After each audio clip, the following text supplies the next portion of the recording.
అందరికీ నమస్కారం. Welcome back to my channel.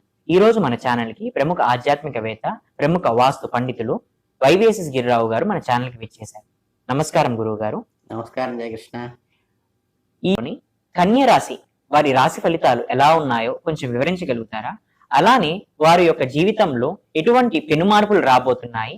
వారి జీవితంలో వచ్చిన మార్పులు ఒకవేళ అశుభాలు అయితే వాటికి ఎటువంటి పరిహారాలు తీసుకోవాలో కొంచెం క్లుప్తంగా వివరించగలుగుతారా? తప్పనిసరిగా శర్మ.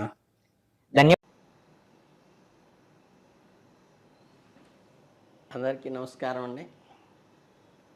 మనం చక్కగా జ్యేష్ఠమాసంలోకి వచ్చేసాము. అంటే మన గంటల పంచాంగం ప్రకారం జూన్ నెలకి. ఈ జూన్ నెలలో ఈ కన్యా రాశి వారికి ఎలా ఉంటుందో చూద్దాం. కన్యా రాశి అంటే ఉత్తర 2, 3, 4 పాదాలు, హస్త 1, 2, 3, 4 పాదాలు, చిత్త 1, 2 పాదాలు కన్యా రాశి కింద వస్తాయి. ఆ పాదాలు పుట్టిన వాళ్ళు కన్యా రాశి వారికి ఈ జూన్ 25న అనేక ఉత్సాహవంతమైన అవకాశాలు, అభివృద్ధికి తీసుకోవడానికి సిద్ధంగా ఉంటుంది. అలాగే శక్తివంతమైన నెలగా మనకి ఒక ముఖ్యమైన ప్రారంభాలని సరైన ప్రాధాన్యతను ఏర్పరచుకోవడానికి చాలా అవసరమైన నెల ఇది. స్పష్టమైన మార్గదర్శకంతో అలాగే మీకోసం ఎదురు చూస్తున్న సమృద్ధిగా ఉన్న సానుకూలమైన పరిస్థితులు అందిపుచ్చుకునే అవకాశం ఈ నెలలో ఉంది. అలాగే మీకేంటంటే తక్కువ పని చేయటం, ఎక్కువగా ఆలోచించటం పడేటువంటి అవకాశం ఉంది. కాబట్టి ఇది విరుద్ధంగా అనిపించినప్పటికీ లోతైన పరిశీలన మీ జ్ఞానాన్ని ఖచ్చితంగా పెంచే విధంగా ఉంటుంది అని గమనించండి. ఆత్మ పరిశీలన, జాగ్రత్తగా ప్రణాళికను జస్టిఫికేషన్ చేస్తూ ప్లానింగ్ చేయటము, అలాగే వృత్తిపరమైన రంగంలో అనేక పరిస్థితులు శ్రద్ధ మరియు విశ్లేషణ చాలా అవసరం కూడా. అలాగే వ్యూహాత్మక దూరదృష్టి చాలా అనుకూలమైన విషయంగా, చాలా ముఖ్యమైన విషయంగా ఉంటుంది. దీనికి విరుద్ధంగా మీ అవకాశాలను మెరుగుపరుచుకునే విధంగా ఊహించడం, అనవసరంగా ఓవర్ ఎస్టిమేషన్తో తప్పుదారి పట్టడం చేయకండి. మీ ఆకాంక్షలు, సహోద్యోగులు, పోటీదారులు ఇలాంటి లక్ష్యాల కోసం పోటీ పడుతున్న వారితో సంకోచం కోల్పోయి ఒకరినొకరు అర్థం చేసుకుని వారి ఎక్స్పీరియన్స్ని షేర్ చేసుకోవటం మీకు చాలా ఉపయోగపడుతుంది. మీరు తెలివిగా మరియు వ్యూహాత్మకంగా వ్యవహరించండి. మీ పని వాతావరణం ఇప్పుడు మీరు బహుళ వ్యూహాలను అభివృద్ధి చేయాలని అంటే మల్టీ లెవెల్ థింకింగ్ ఏర్పాటు చేసుకోండి. అలాగే పూర్తిగా అనాలిసిస్, విశ్లేషణ చేసుకోండి. అలాగే మీ చర్యలను ప్లాన్ చేసుకోండి. మీ ప్రణాళికను సమర్థవంతంగా అమలు చేయడానికి కొన్ని టెక్నిక్స్ మీరు ఇంప్లిమెంట్ చేసుకోండి. అలాగే గురువులు లేదా వృత్తిపరమైన నెట్వర్క్స్ సహాయం చేసుకోండి. సంక్లిష్ట ప్రాజెక్టులను నావిగేట్ చేయడానికి అవసరమైన మద్దతును, సంతృప్తిని మీకు అందిస్తుంది. ఇది మీ బలహీనత యొక్క సంకేతం కాదండి, మీ శ్రేష్టతకు, వృద్ధికి, నిబద్ధతకు నిదర్శనం మాత్రమే. ఆలోచనాత్మక పరిశీలన అలాగే ఆవేశపూరిత నిర్ణయాలు తీసుకోకుండా ఉండటము రెండు ముఖ్యమైన విషయాలు. అలాగే ప్రతి పరిస్థితిని నిశ్చితంగా అంచనా వేయటం, పరిశీలించడం కాదండి, జస్టిఫై చేయాలి.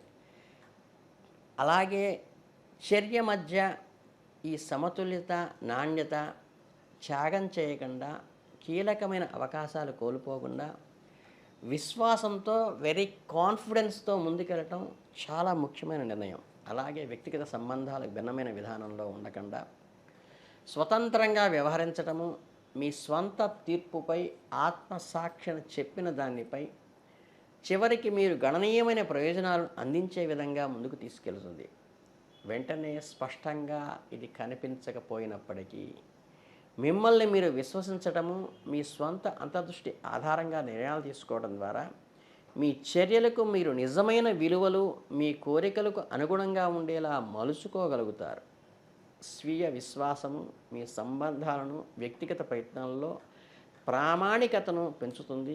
స్నేహితులు లేదా కుటుంబ సభ్యులు సలహా ఇవ్వటానికి, మీ ఎంపికలను ప్రభావితం చేయటానికి ప్రయత్నించండి. అలాగే మీ స్వంత అవసరాలకు, పరిస్థితుల గురించి మీరు ఉత్తమంగా తెలుసుకోవడానికి ప్రయత్నించండి. మీ సొంత నమ్మకాలు ఏవైతే ఉన్నాయో, బిలీఫ్స్ ఏవైతే ఉన్నాయో వాటిని కాపాడుకోండి. మీ స్వయం ప్రతిపత్తిని, ఇండివిజువాలిటీని ఎక్కడా డిక్రీజ్ చేసుకోవద్దు. మీ ప్రేమైన వారికి ఎప్పుడు దూరం కావద్దు. మీ వ్యక్తిత్వాన్ని గౌరవించే ఆరోగ్యమైన ఎన్విరాన్మెంట్ని మీ చుట్టూ ఏర్పరచుకోండి.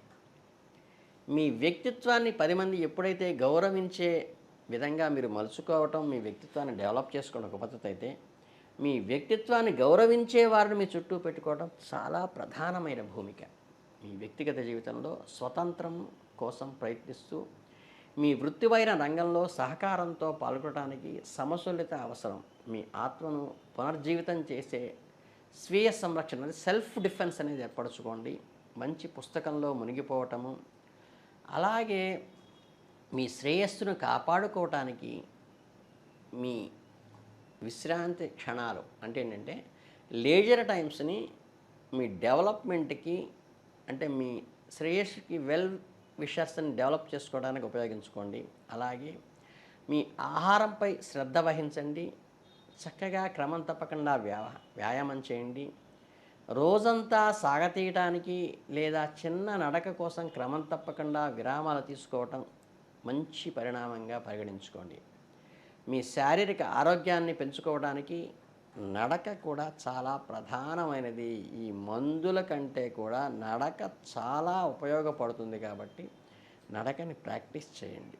అలాగే తెలివైన నిర్వహణ కోరుకుంటూ ఉండండి. మీరు కొత్త ప్రాజెక్టులు, అవకాశాలు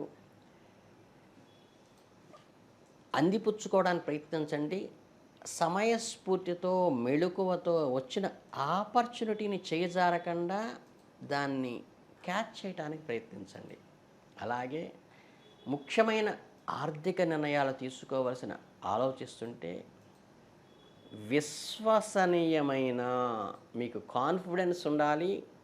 విశ్వసనీయమైన సోర్స్ నుంచే వచ్చిన ప్రపోజల్ అయి ఉండాలి.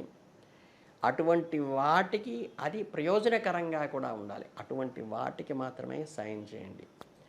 వ్యక్తిగత వృద్ధిపరంగా ఇది నేర్చుకోవటము, మీ నైపుణ్యాన్ని విస్తరించడంలో దృష్టి పెట్టడము మీకు చాలా ఉపయోగపడుతుంది మీ జీవితంలో. అలాగే మీ జీవితాన్ని సుసంపన్నం చేసుకోవటానికి కూడా వృత్తిపరంగా మీరు వ్యక్తిగతంగా డెవలప్మెంట్, అంటే professional development, personality development, personal gains అన్నీ వచ్చే విధంగా ప్రణాళిక చేసుకోండి. అలాగే సాంఘిక, అంటే సోషల్గా మీ వ్యక్తిగత సంబంధాలని, స్వతంత్రాన్ని ప్రాధాన్యత ఇవ్వబడినప్పటికీ సామాజిక సంఘర్షణ నుంచి, అంటే సోషల్ డిస్టర్బెన్స్ నుంచి, స్ట్రగుల్ నుంచి మీరు కొంచెం సమయస్ఫూర్తితోనూ, ఓర్పుతోనూ, పేషెన్స్తోనూ ఎదుర్కొని ముందుకు వెళ్ళటం మీ జీవితంలో ఒక ముఖ్యమైనటువంటి మలుపుకి కారణమవుతుంది.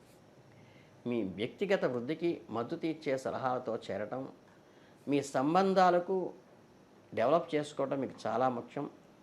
మీ వ్యూహాత్మక ప్రణాళిక, అంటే ఇమాజినేటివ్ స్కిల్స్, అట్లాగే స్వతంత్రంగా నిర్ణయాలు తీసుకోవటం, అంటే ఇమీడియట్గా మీరు ఎప్పుడైతే ఒక ఒపీనియన్కి జస్టిఫికేషన్ చేసుకోవటం మీకు చాలా ముఖ్యము. అలాగే ఈ మాసంలో కొంచెం దూరదృష్టితో ఊహించి వచ్చేటువంటి పరిస్థితులని తెలుసుకొని ముందుకి అడుగు వేయటం కూడా చాలా ముఖ్యం. అలాగే మీ పిల్లల విషయంలో కూడా మీరు కొంచెం స్వేచ్ఛ ఇచ్చి వారికి అనుకూలమైన వాతావరణాన్ని మీరు కలిగించుకోవటము, వారికి కావలసిన దృక్కోణంలో మీరు ఆలోచించగలడం కూడా పెంచుకోండి. అలాగే మీ వ్యక్తిగత జీవితంలో మీ ఆలోచనలు, భావాలు నిజాయితీగా వ్యవహరించడము, మీ బంధాలను బలోపేతం చేసుకోవటము, మీ స్వతంత్రాన్ని కొనసాగేలాగా మీ ఎన్విరాన్మెంట్ని ఏర్పరచుకోవటము మీకు చాలా ముఖ్యమైన విషయంగా ఉంటుంది. ఆరోగ్య విషయంలో కొంచెం ఒడిదుడుకులు ఎదురైనప్పటికీ కూడా మీకు కీళ్ళ నొప్పులు లాంటివి కానీ తలనొప్పి లాంటి రావడం కానీ మీకు జరిగే అవకాశం ఉంటుంది కాబట్టి కొంచెం జాగ్రత్త వహించండి. డాక్టర్ని సంప్రదించాల్సిన అవసరమైతే ఈ నెలలో మీకు రాకపోవచ్చు. అలాగే మీ మనస్సును క్రమబద్ధీకరించడానికి, పురోగతిని ట్రాక్ చేయడానికి సహాయపడే చికిత్సాత్మక వ్యాయామం చాలా అవసరం అవుతుంది. మొత్తం మీద మానసిక భావోద్వేగాల కూడా మీ శ్రేయస్సుకే ఉపయోగపడతాయి ఈ నెలలో. చివరగా చెప్పాలంటే ఈ జూన్ 25 అందించే ప్రయాణాన్ని చక్కగా ఆస్వాదించండి. మీ ఆలోచనలు, మీ స్వతంత్రం, ఇండివిజువాలిటీ పైన ఎక్కువ శ్రద్ధ వహించండి. అలాగే ఎంత చిన్న విషయమైనా సరే చక్కగా దాన్ని సెలబ్రేట్ చేసుకోండి. కృతజ్ఞతతో ఎప్పుడూ ఉండండి. సానుకూల దృక్పథము పెంపొందించుకోండి. గమ్యం వైపు మాత్రమే డీవియేట్ కాకుండా గమ్యం వైపు మాత్రమే అడుగు వేయటానికి ప్రయత్నించండి. అలాగే ఈ కన్యారాశి వారికి ఆలోచనాత్మక వ్యూహము, మీ ప్రాధాన్యతలు, ప్రయారిటీస్ను జాగ్రత్తగా గుర్తుపెట్టుకోండి. ప్రయారిటీస్కి వ్యతిరేకంగా ఏ శక్తులు, ఏ వ్యక్తులు మనకి ఆటంకం కలిగిస్తున్నాయో సమయస్ఫూర్తితో, సంయమనంతో తెలియకుండా జాగ్రత్తగా వాటిని కట్ చేయండి. అలాగే మీరు అడుగు ముందుకు వేసి ఆలోచించే బదులు అడుగు వేయటానికే ఆలోచిస్తూ ముందుకు వెళ్ళటం చాలా మంచిది.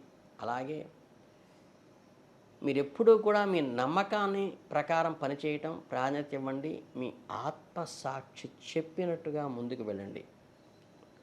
మీకు సలహాలు ఇచ్చేవారు ఎంతమంది ఉన్నప్పటికీ వారి సలహాలో వారి భావాలు, వారి అవసరాలు కూడా మిళితమవుతాయి అన్న విషయాన్ని మీరు జాగ్రత్తగా గమనించండి.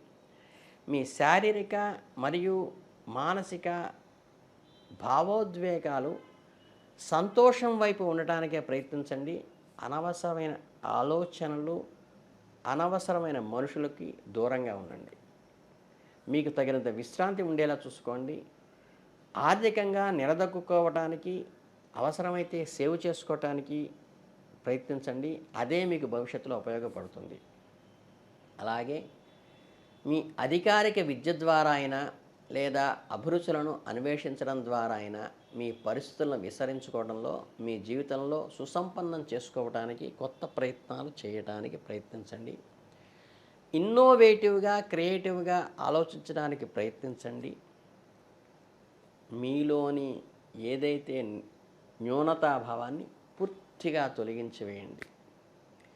ఎక్కువగా ఆలోచించకండి, ఉద్రేకంతో మాట్లాడకండి.